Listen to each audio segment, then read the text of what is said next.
We're in Canto 1, Chapter 13, Text 20. This is where we ended last time. Whoever is under the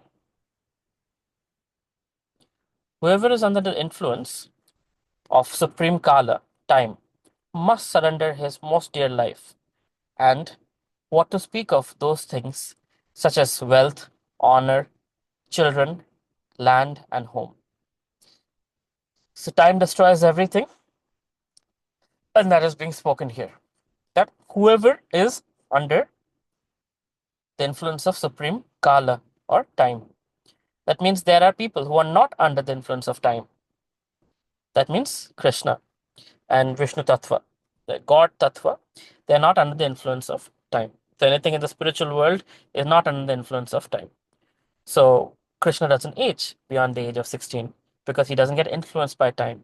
In chapter 4 of Bhagavad Gita, Krishna tells Arjuna, 2 million years ago, I spoke the same Bhagavad Gita knowledge to Vivaswan, sun god. Uh, I remember, you don't, because you changed your body. I don't change my body. I am who I am. And this is Satchidananda Vigraha. So, Krishna is not under the influence of time. That's important to understand. Versus us, when we are in this material world, we are under the influence of time. But when we're in the spiritual world with Krishna, time does not time does not exist there. So no question of influence of karma or time. So Bhagavad Gita talks about the five things. We mentioned it a few times. Karma, Kala, Ishvara, Jiva, Prakriti. Right? So karma and Kala, these two things are only in the material world, right? Because time brings forth karma. Without time, karma can't happen. So time and karma are things that are from the material world. And the other things, Jiva, Ishvara, spiritual world also. Jiva can move from material world to spiritual world. Okay, so time takes away everything, whether it's life, whether it's wealth, honor, children, land, home, everything. So we just experienced this horrific incident yesterday of the flight crash.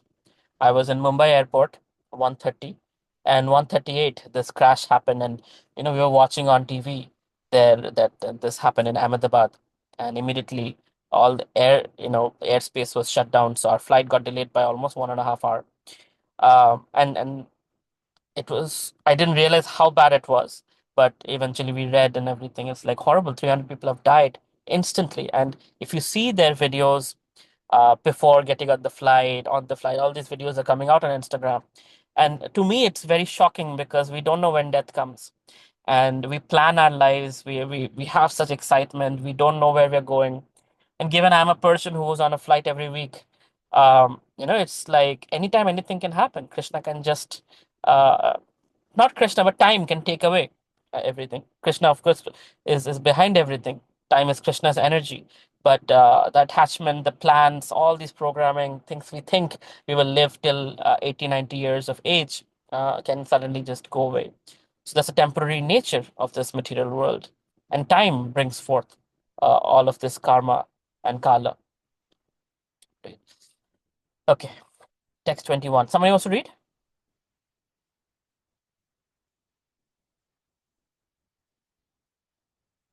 Chandrima, would you like to read? I, Tina Mataji, go ahead, please.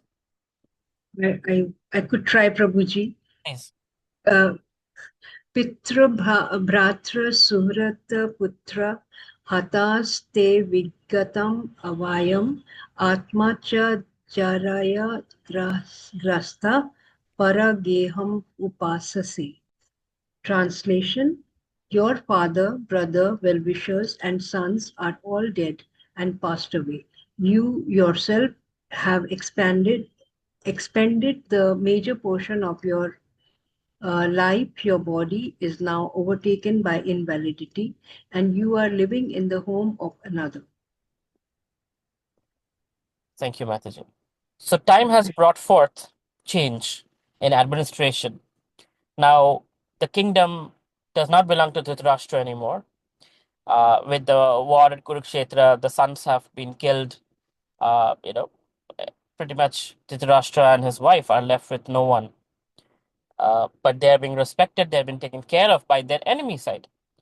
the side that fought against Dhritarashtra, right? So Vidura is reminding Dhritarashtra that you yourself have expended the major portion of life. Your body is now overtaken by invalidity, and you are living at the home of another. This is no more your home. This is no more your palace, no more your kingdom. So it's time to, get out of here. Andhapuraiva vadiro manda pragyascha sampratam vishirna danto mandagni saraga kafam advahan. You have been blind from your very birth, and recently you have become hard of hearing. Your memory is shortened, your intelligence is disturbed, your teeth are loose, your liver is detective. Sorry, detective. Your liver is defective, and you're coughing up mucus. So these are signs of old age, right? When somebody gets old, their body starts giving up. Teeth falls off, hearing becomes hard, memory becomes shortened. For us, even at our so-called young age, also people are losing memory because we are not used to remembering anything. When I was a kid, very very early childhood, we used to remember phone numbers of all our relatives and friends, 10-digit numbers. Back in the days. But now, thanks to our smartphones, we have become quite dumb ourselves. Our phones are smart, our TVs are smart, our cars are smart, and we are becoming dumber and dumber. So old age is kicking in early for us in one sense. But nevertheless, these are signs of old age, and that's what is being reminded by Vedura. That these are things that are happening to your body already. You've been blind from childhood, but look at you now. Things are getting even more out of hand, and the harder the body struggles, the more difficult it will be for us to pursue spirituality. That's why Srila Prabhupada always said, when people would tell Prabhupada, why are your disciples so young? This is time to enjoy, right? They should be having fun, at old age, they can come to spirituality. And Prabhupada one time asked a reporter, what is old age? How do you define old? And somebody said, old means being close to death. Prabhupada said, can you tell me that you will not die before me, even though you're younger than me? So who can say when death will come?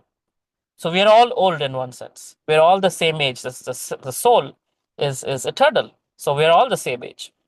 And if you think about it, old age means near death. And who knows who will die sooner or faster or whatever. So we don't know. So thus, taking up spirituality when we are in our best shape, when we are in our best uh, mental faculty, it is best to do that rather than wait till old age. We don't know we will see old age, right? Many of these people on the flight are young people, people who are eating at that medical hostel, medical student, medical college hostel. They were young people. It was horrible. I was seeing all those plates, uneaten food, still remaining on those plates. Those plates are still there, but the people have been killed by the plane crash. They had no fault.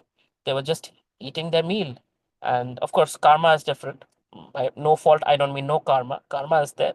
That's why it happened. But nevertheless, so it's important to understand that uh, the person who survived in the crash, does he have some purpose to fulfill? What was his spared, and where is others die? Yeah, I mean karma, like I said, there is collective karma. You see, then when you see Rishabh, when these mob lynchings happen, right? 15, 20 people beating up one guy and killing him. This is collective karma. Together, people come together to kill all these animals, right? Collective karma. So collective karma comes together, and at a time, collectively they die in the same circumstance that they had created for somebody else, right? For example, one is killing a bunch of cockroaches. Guess what? Right? One will have to suffer the consequences. So karma is something that is so precise, it comes back. So for that person who survived, it was not in his karma to die yet.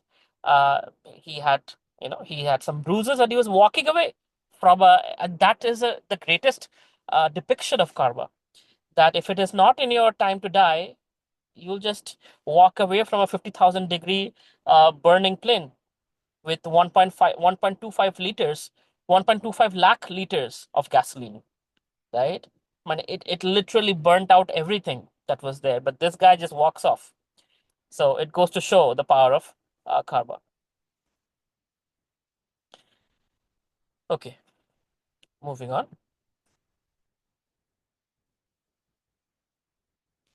Prabhuji, and there was one girl who missed her flight because of traffic, I heard. Traffic. And then there was another person I heard today. He rescheduled his flight to Monday because he just felt that it wasn't a good day for him. Somehow something was not feeling right. Somehow Super Soul was telling him he's a big Swaminarayan Bhakta who goes to the temple every day. And they were discussing that he just didn't feel like getting on the flight. So he rescheduled his flight to Monday. And Monday he's going to London. So karma, right? Uh, Prabhuji, yes, one Bhakta was also there because one Bhagavad Gita was there, and still it's in good condition. I don't know if that is true. That feels like a hoax to be honest with you. The way they were talking about it, uh, I don't think that could be devotees trying to do, with good intentions, but that didn't feel like a real thing.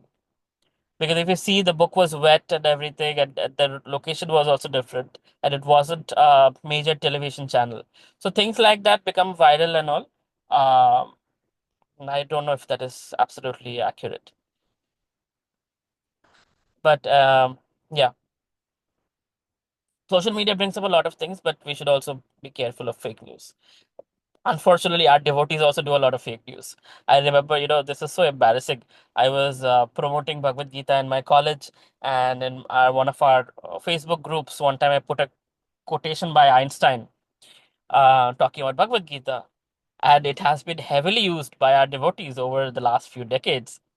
And one person just pointed out to me that, this is a fake quotation. Einstein never said this on Bhagavad Gita. And I was like, whoa. So I actually did my research, and turns out it was some ISKCON devotee before social media existed. He, just propagated that just to make things a little more credible. It has no connection with reality. And unfortunately, the intention was right, but it's not right to, be unethical.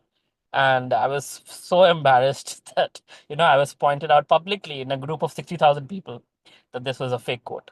So, like that, sometimes devotees tend to do that. I don't know if it is true or not true, but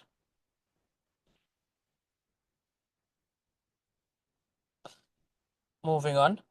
Aho Mahyasi Jantor Jivitasa Yatha Bhavan Bhima Pavar Pavarchitam Pindam Adatte Graha Palavat. Alas, how powerful are the hopes of a living being to continue his life. Verily, you're living just like a household dog and are eating remnants of food given by Bhima. This is harsh language. One should not speak like this to an elder brother. But Vedura, as we know, is a pure devotee with pure intentions. And he is trying to shake up a blind person not only materially, but also spiritually. And hence, calling him is not calling him a dog, just so you know. Living like a dog, a household dog, in the house of who? Bhima. Why did he mention Bhima? Can anyone tell me? Because he killed all his sons. Okay, Also, Dhritarashtra was about to kill Bhim with his embrace. right. Bhima was the one who killed his favorite son, Duryodhana. And so Dhritarashtra wanted to embrace Bhima and kill him, which Krishna had protected Bhima again with the iron beam. So the most anger that Dhritarashtra had was on Bhima. And that same Bhima is now one of the rulers of Hastinapur. And in his palace, Dhritarashtra is living. So it's a reminder that you're living like a dog in the house of your enemies, people you try to kill. How low could you be? Like your yearning for survival is so strong. Alas, how powerful are the hopes of a living being to continue his life. Verily, you're living just like a household dog and are eating remnants of food given by Bhima. Right? Again, this is not something we should replicate. We should not speak to people like this. This is two brothers who are very close with the right intentions speaking. Pure devotees can do many things that we should not copy. We should follow their instruction. Keep in mind. Srila Prabhupada, many times in his lectures, you will find him saying, "Those fools and rascals." And Prabhupada always told us, "You should not speak like that. I am an old man. I'm older than all these people I'm speaking to. I can say fools and rascals. You should not." So we must not use this as a technique of preaching and telling people, "Oh, you're living like a dog" and whatnot. No, that's not how we do things. We respect, we are compassionate, we are kind. That's how we should treat others. But this is a very rare exception where things between two brothers can happen like this. For example, Krishna spoke like this to Arjuna at the very beginning of Bhagavad Gita, right? At the chapter 2, he says he called Arjuna important, right? I mean, Arjuna is one of the most valiant men history has ever seen. The biggest archer, Kshatriya, what a great personality. And Krishna's dear friend. So within friends, sometimes there is liberty to speak harshly, but with the right intention, not with the intention to hurt, but with the intention to uplift someone. So Krishna also spoke to Arjuna like that. He said, "You are speaking like a scholar, but you're acting like an important, right? Important person." Oh, it's pretty heavy language. Yes, Akshat Prabhu, you have a question? If a speed car hits two-wheeler, that that is it karma for both, for two-wheeler past karma and for new karma. It's past karma for both. It's new karma for both also. I mean, this can get very technical and controversial, but let me just say it in the simplest way possible. So, two-wheeler person suffering past karma. The four-wheeler person is also suffering because right after hitting that two-wheeler, he's going to get beaten up in public, and he's going to go to police and this and that and all of those things. So, in one of our scriptures, it is described in hell. There are people who are punishing, and there are people who are getting punished. And apparently, both are suffering in hell. Both are in that condition of punishment. The one who's punishing is also suffering. The one who's getting punished is also suffering, right? Both are in hell and both are suffering. So it's like that. Uh, both have bad karma. One, probably died, and his karma is over now. Now he has a new start where he doesn't have to. He might have killed someone or whatnot. The other one might have done something, and now he has to deal with the consequences of this, and then he has to probably die. If it was intentional, if it was accidental, then a little less punishment. Karma is very specific, very customized, very precise. Don't ask me to explain it. All we can do is appreciate it, that it is specific and customized. Does it answer your question, Akshat Prabhu? Yes, Prabhuji, Hare Krishna. Hare Krishna.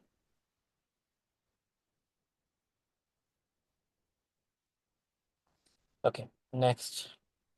Someone else to read?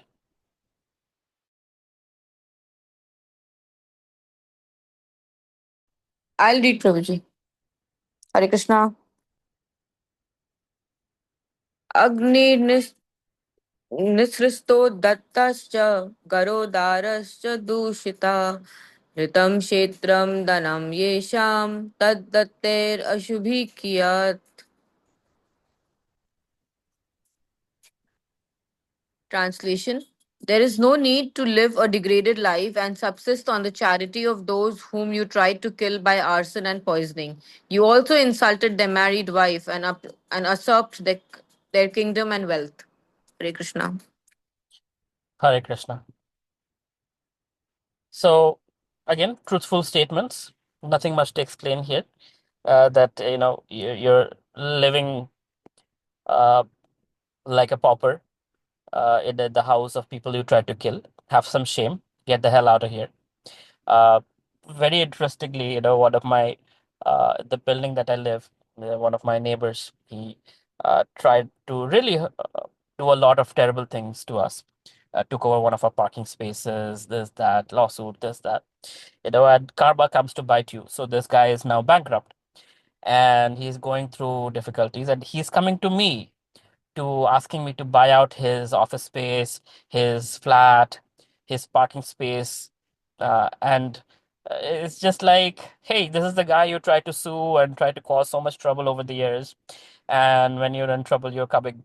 How shameless could you be? So it's kind of like that, right? Dhritarashtra was fully aware when when Duryodhan was trying to, kill entire Pandavas with Kunti Devi in the Lakshagriha. When he tried to poison them, when he tried all the things that happened in front of Dhritarashtra. Dhritarashtra did not once say no. That means he agreed to it, that his son was trying to kill the sons of his brothers, including his brother's wife, right? And he acknowledged all of that. So this is basically, the people that you try to kill, who you are now subsisting on, and that is worse than death. That how could you, be a kshatriya and live off of the wealth of those who you try to kill and try to usurp? Next verse.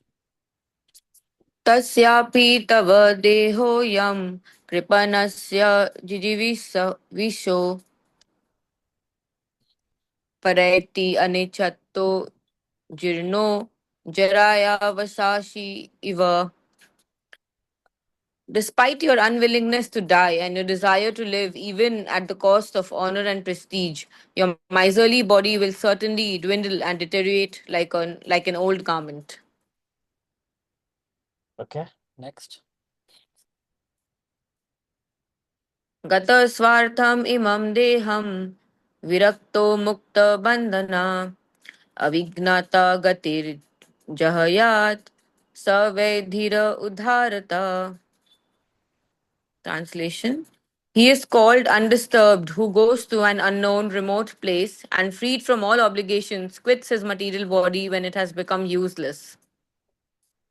Thank you so much. So this is our Vedic tradition that, once one comes into Vanaprastha mode, family is all set.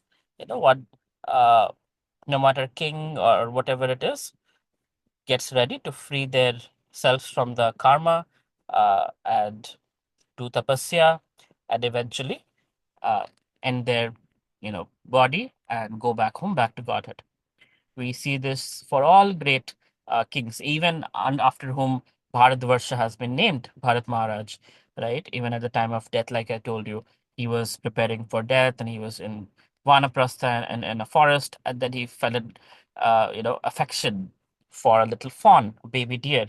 And he felt that he has to take care of the deer, and he got attached, and he was born as a deer, and then he was born as Jarabharat, and eventually, as Jarabharat, he made sure to go back home, back to Godhead, as a pure devotee, unattached to anything material, attached to only Krishna's lotus feet.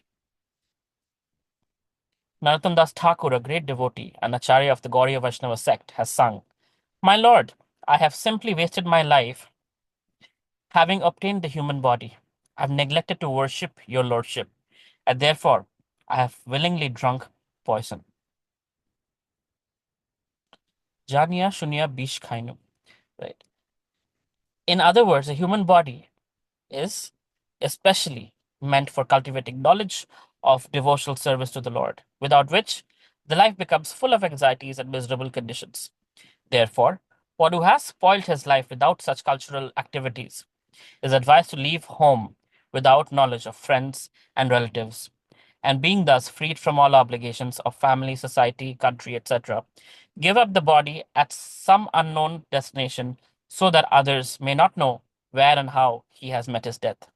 Dhira means one who is not disturbed, even when there is sufficient provocation. One cannot give up a comfortable family life due to his affectionate relation with his wife and children. Self-realization is obstructed by such undue affection for family. And if anyone is at all able to forget such a relation, he is called undisturbed or dhira. This is, however, the path of renunciation based on frustrated life. But stabilization of such renunciation is possible only by association with bona fide saints and self realized souls, by which one can be engaged in the loving devotional service of the Lord. Sincere surrender to the lotus feet of the Lord is possible by awakening the transcendental sense of service. This is made possible by association with pure devotees of the Lord. Dhritarashtra was lucky enough to have a brother whose very association was a source of liberation for this frustrated life. So, not like everybody has to live like this, right? Everybody die like this. In our case, in ISKCON, in the Vaishnava situation, our focus in Kali Yuga is to preach. So even if one doesn't go to the forest and die in anonymity and all that, that's okay. The important part is that we live to preach. So if we see great persons during the COVID, all these devotees that passed away, they they, they had COVID, like Bhakticharan Maharaj. He was preaching, and while he was preaching in Florida, he got infected by COVID, and till his last breath, he was in that mood of preaching, and he passed away preaching. Same with so many devotees, till the very end. Pankajangri Prabhu, the twin brothers in Mayapur, who had been serving Radha Madhava for 40, 45 years, non-stop, never left Mayapur, came from England as teenagers and never left Mayapur till, TOVP fundraising and all that happened. But long story short is, very fortunate, very powerful example of that they kept doing their service till their body could not uh, continue any further, and then they left their body. So it's important to live that kind of life, because in modern society, where will you go? Where is the forest? What will you survive on? It's not very practical in Kali Yuga, right? So we don't have that kind of lifestyle. Back in the days, if somebody saw somebody in a forest, people would bring them food from the nearby village, and that's how they would subsist on. There were sannyasis who would beg, and higher than that grade of sannyasis who don't beg. But how do they survive? Because people, grihastas in general, would bring them food to take care of them and all that. But that's not the culture anymore. So we can't be practically living like that. So what is important is we take guidance, and we continue doing our services till time comes, and we have to say, bow our heads to the Kala, supreme time, and accordingly leave our body. Okay,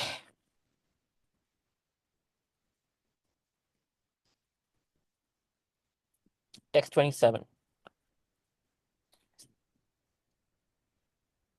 यस्वकात् परतो वेह जात निर्वेद आत्मवान् हृदि कृत्वा हरिं गेहात् प्रवर प्रव्रजेत् स Narottama. He is certainly a first class man who awakens and understands, either by himself or from others, the falsity and misery of this material world, and thus leaves home and depends fully on the personality of Godhead residing within his heart. Hare Krishna. Hare Krishna. He's certainly a first class man who awakens and understands, either by himself. Just a second. He's certainly a first class man who awakens and understands, either by himself or from others, the falsity and misery of this material world, and thus leaves home and depends fully on the personality of Godhead residing within their heart. So, what is a first class man? If you think about it, first class, second class, third class, fourth class, it's like Brahmana, Kshatriya, Vaishya, Shudra. In another sense, first class man is somebody who's spiritually awakened. Such a person who is awakened to spiritual reality understands that this material world is not the place to be, and thus spends the rest of his life, whatever the time is remaining, depending on the Supreme Lord residing within the heart and doing things that are austerities. Again, um, you know, there are better ways of doing it in Kali Yuga. Don't be fundamentalist and follow these things to the T, because uh, we might not be ready for it. We might not be qualified to live this life. But it's in Bhagavatam, so we should know this is how people used to live the last part of their lives, even if they were kings. Okay, next verse. अथोदिचिम दिसंयातु स्वेर अज अजनता गतिर्भवान इतोर्वाक् प्रया प्रयाश काल पुंसाम गुण विकर्षण. Translation. Please therefore leave for the north immediately without letting your relatives know, for soon that time will approach which will diminish the good qualities of men.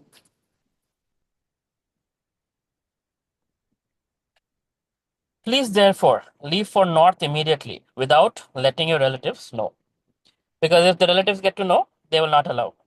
Even though they have been, wronged and all kinds of things have been done by the side of Dhritarashtra, still the Pandavas are saintly people. They would not let, the Dhritarashtra, who's like a fatherly figure to them, to live in the forest. In fact, you will see that once Dhritarashtra leaves, how much the Pandavas grieve, right? Because they feel that, oh, they didn't take care of him, that he left. So these are great personalities. Even though the forgiveness aspect is not even a thing, they don't even think that somebody has done wrong to me. They just want to serve. That's the nature of a devotee. So that's why I say, without anyone, any of your relatives knowing, leave for the north immediately. Uh, for soon that time will approach, which will diminish the good qualities of men. Huh? Okay. Please, therefore, leave for the north immediately without letting your relatives know. For soon that time will approach, which will diminish the good qualities of men. That means Kali Yuga is coming, right? So Mm. Kali is approaching. So it's important that you quickly uh, leave, get yourself ready, and go back home, back to Godhead, because bad times are coming.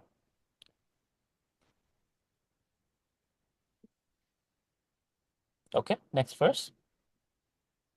एवं राजा विदुरेणानुजेन प्रज्ञाचक्षुर्बोधित आजमिद चित्वा स्वेषु स्नेहपाशान् द्राधिम्नो निश्चक्राम भृतिर्सन्दर्शितादव.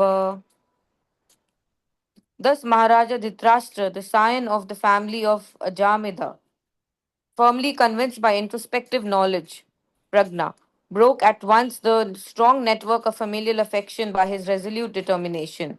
Thus, he immediately left home to set out on the path of liberation as directed by his younger brother Vidura. So one thing to learn here, thank you very much. Jay.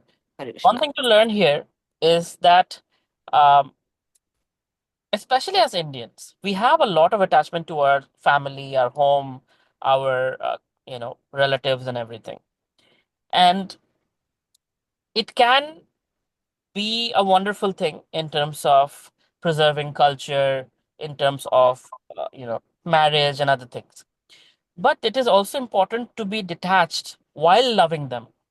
Love and detachment is very crucial to for a devotee to learn love and detachment. Means, what does that mean, love and detachment? I love you just because you're part of God. It has nothing to do whether you love me back or not, whether you reciprocate or not, whether you are like me or not, whether you like the same things as I do or not. It doesn't matter. I love you because you're part of Krishna, and that's it, right? Regardless of whether you reciprocate, it doesn't matter. My love for you stays. That is easier said than done. It takes a lot of years of practice to get to that point of detachment where you're not connecting with the behavior, the reciprocation of the person, but you're connecting with the soul, right? And that's how you can preach. When you preach, you're basically connecting with the person's soul. They might not be very favorable, they might say horrible things to you, but you're still praying for them, but you're still wanting them to get Krishna's mercy because you know that is not who they are. Deep within, there is a pure devotee who's yearning to be in Krishna's association, right? So in this case, uh, we see that Maharaja Dhritarashtra, after hearing the message from Vidura, gets his things together and he decides to, he is able to cut off the familial connection and move out of his place. Now, I'll put it in a different way, but family attachment and affection. And forgive me if I'm hurting anybody's sentiments. One of the things that I have seen, and I'm bringing it in a different context of a modern context, that, you know, in the US, when people turn 16, they're told, you can earn your own pocket money now. You can go work as a waiter, you can work as an intern, you can do whatever, earn your own pocket money. Don't ask, your parents for money. And they're told to leave home. Now, one might think it's about money. It's not. What it's really about is being free, becoming an adult, becoming independent. Because money gives you independence. So when you're dependent on your parents, you leech on to them for a long time, and that's what Indian kids used to do, and many of them still does, right? Till even the marriage is paid off by the parents, right? Most of the cost for the marriage is given by the parents. That is almost unthinkable by people in the Western world. Now, I'm not saying they're better, we're worse, or anything like that, but if you see economic development, growth, it all happens when you're able to cut off your family ties and become an independent person. The sooner you do, the better it is. The longer you stay with family and stay dependent, you have to listen to what they have to say, which might be outdated. They have the best intentions for you. But parents, uncles, relatives might be outdated. They might not know the realities of today better than you. Your life is your karma, is your choice. Is as an adult, you need to make choices that you can be proud of tomorrow. And if you screw up, it's your problem. Better not blame somebody else. So, familial relationship often leads to us not being able to grow or thrive in the way that we would be able to reach our highest potential. So, I'm not saying don't be grateful to your parents. Be very grateful, but leave home as soon as you can. Be independent and learn to stand on your 2 feet. And then, with your abilities, with your acumen, serve your parents, serve your family. But first, learn to stand on your 2 feet. As long as you have parents supporting you, you will not be able to stand on your 2 feet. And you will not be able to live the struggles of your life that make you a man or a woman, right? Struggles actually bring out the best in you. Now, this has become a kind of a motivational life coaching kind of a statement, but I just wanted to bring it out because it's not just Dhritarashtra at the old age not able to leave home. It's also us at whatever age we are in, young, middle age, old age. We are so attached to our families, it often leads to us compromising on our dreams, compromising on our hopes and aspirations, right? And it's important that we become independent financially, uh, cognitively, right? Often we will be judged for it. Oh, you're a bad son or a bad daughter or a bad wife or a bad husband for being independent. But if you are happy, if you pursue a dream and you find satisfaction, trust me about this. When you become successful, everybody around you will benefit. When you become happy, everybody around you will benefit. When you compromise your dream and you don't achieve what you wanted to achieve in life, you will end up being grumpy. Your loved ones around you will feel that grumpiness. They will feel not loved by you. And it's important to understand what life you want. You want to be compromised, grumpy, living a dead life for the rest of your life? Or do you want to be a bad son or a bad daughter or a bad husband or a bad wife for a few years, fulfill your desire, and be like, at least I tried. Maybe I didn't succeed. Or I tried and I succeeded after a few failures. And the whole, whoever you know will glorify you for it. It's a choice, it's a lifestyle. Anyway, any questions?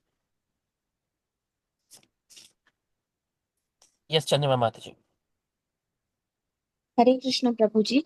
Hare. Prabhuji, I had questions regarding Varnashram. I wanted to understand when a person leaves for that with anonymity. So, how does the family knows, or like, do they completely not get to know that the person is still alive or not alive, how the last rites of that person happens, how his wife, does she become a widow, or she still lives as a married woman? How does it work out in that case? Sure. So it's, first of all, don't try it in Kali Yuga. It's not meant for most of us. I know some devotees in ISKCON who have taken Vanaprastha, like the husband has taken Vanaprastha, but the wife is with the kids, taken care of by the kids and their wives and their children and everything. So I'll give you an example of a devotee in New York who used to have resorts, a very successful entrepreneur, very dear devotee of Srila Prabhupada. And eventually he took, once he reached age of 50, 55, he named all his properties in the name of his wife, gave all the keys to his wife, and he said, now I'm going to travel and preach. So it's not like he's not has a cell phone. He's in touch. When they need, they call him.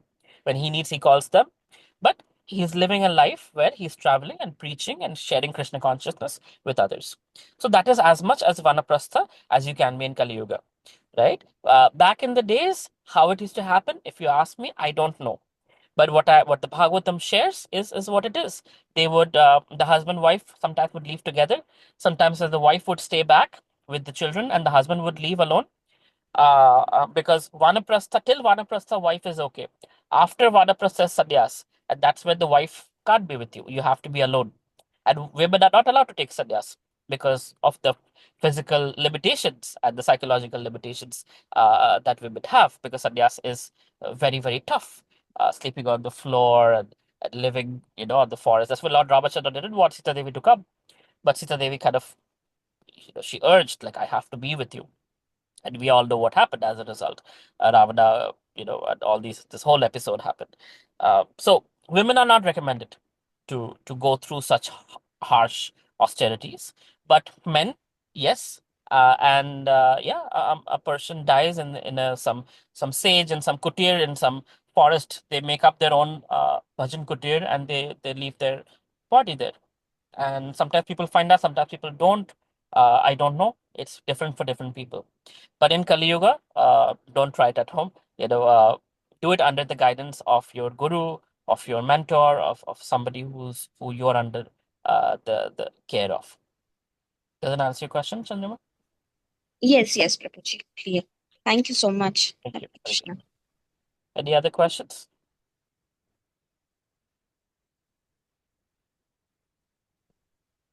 Okay, if nothing else, thank you very much. Srila Prabhupada ki jai. Srimad Bhagavatam ki jai. See you next Friday. Hare Krishna. Hare Krishna. Hare Krishna. Hare Krishna. Hare Krishna. Hare Krishna.